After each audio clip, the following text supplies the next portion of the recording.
In the vast, frozen wilderness of the Arctic, a silent hunter soars the snowy owl.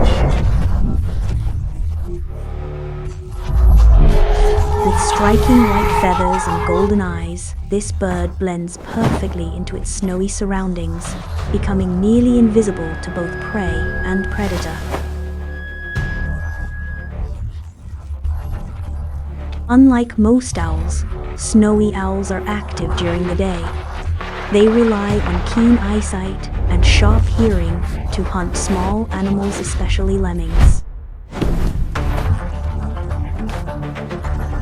In years when lemmings are abundant, snowy owls may lay up to 11 eggs, more than almost any other owl species.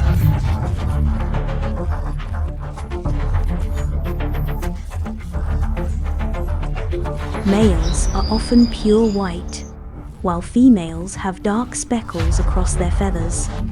These patterns help them blend in and also signal their age and gender.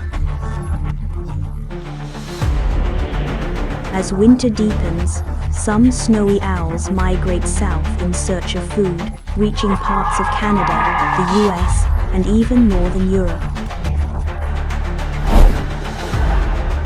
Graceful and mysterious, the snowy owl is more than just a symbol of the Arctic. It's a reminder of nature's beauty and fragility.